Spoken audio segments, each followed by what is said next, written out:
information networks, and support the Joint Force. In executing these missions, we maintain a formidable partnership with the National Security Agency. NSA's roles, responsibilities, and capabilities complement Cybercom's, creating a unity of effort that strengthens our common defense. Since taking command, I've emphasized 4 operating principles: speed, scale, innovation, and integration. I'm proud to report that Cybercom has been executing under these principles since before my arrival, which has made for a smooth transition. The team at Fort Meade has set the conditions for success, allowing me to hit the ground running, and I'm excited about the future of Cyber Command. Throughout 2025 and into 2026, we've quickly adapted to the fast-paced strategic environment and rapidly changing character of warfare. In 2025 alone, we executed more than 8,000 missions, an increase of over 25% compared to 2024. We expect to exceed that pace in 2026, and with your support, I'm certain our talented force is up to the task. Cybercom gains experience and insights from real-world operations every day, and that experience guides our operational support to the warfighter. Our innovative activity contributes to mission outcomes, to initiatives like Cybercom 2.0, and to the employment of technologies like AI. The cyber domain cuts across all warfighting domains, and integrating cyber into Joint Force operation enhances combatant command effectiveness across the board.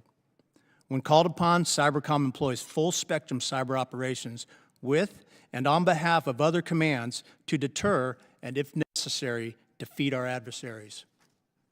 Our participation in Operation Absolute Resolve and Operation Epic Fury are prime examples of this integration in action. We're also executing the service-like authorities granted to us by Congress.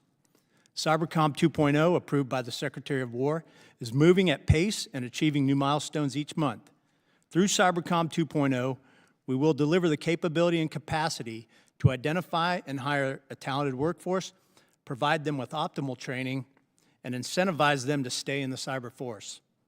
Additionally, it will enhance our ability to work more closely with industry and academia to develop, acquire, and operationalize cutting-edge technologies. Cyber Command will continue to work with the cyber policy team and the services to ensure Cybercom 2.0 is implemented effectively. Thank you for the privilege of appearing before you today. I look forward to working with you, and I look forward to your questions. Thanks to you both. I appreciate your opening comments. My first question, General Rudd, you said your third missionary is supporting the Joint Force. You have had a lot of opportunity to do that in the last few months, particularly with Venezuela and now Iran. I know this is an unclassified setting, but I think it's important for the public, to the degree that you're allowed to talk about how you supported the Joint Force, and then we can go more into closed session. Chairman, absolutely. Again, it's a privilege to step in at this time right now while the command is in a fight, supporting a combatant command. 24/7, laser-like focus, side by side with the men and women of NSA, providing real-time support to the warfighter. And that's exactly what I would expect out of the combatant command that delivers the most in this critical domain. If I just may add, it's been impressive to hear the role that Cyber Command has had with our joint warfighters. You've done a tremendous job, the whole team. Ms. Sutton, our roles and responsibilities for the oversight of network operations and network defense across your office, the CIO, U.S. Cyber Command, and the military services clear today, or do we need to work on further delineation? I think there's some overlap, and overlap produces friction. Chairman, I appreciate the question today.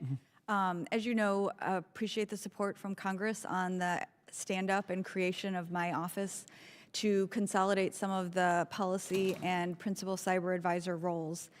As you're aware, we're about 2 years in the making and have been working internally to clarify some of those areas. As I think about network defense, I see it as a spectrum of activities, and we need to focus less on having silos across these different organizations, but how do we really bring together what we're understanding from our adversaries, from an operational perspective with how we're doing cybersecurity across the department. And so we're really looking at taking a whole of, not only a whole of ASW approach, but a whole of department approach where we're really integrating the network security aspects and how we do cybersecurity with that operational aspect. And the best way that I know of to do that from my career is to work on how we partner and how we find common areas to make sure that we are bringing that information that we have from operations to how we set the standards across the department. Who is ultimately accountable for the DoD, securing the DoD networks? The Chief Information Officer has responsibility for cybersecurity of the networks. Okay, thank you. I know there's a little bit of overlap there, so I thought I'd ask. Okay, given the pace and scale of cyber threats from countries like China and Russia, this is something we're working on in this NDAA and our defense approach. Are current cyber investments sufficient, and where are additional resources or authorities needed? It is my impression that we may be underfunded compared to what China and Russia are doing. So excited to see excited to be able to talk today about the budget that has been released, I believe earlier this morning. What you'll see in that as we dig in is that there has been a substantial increase in investment for cyber priorities across the department, across a range of activities.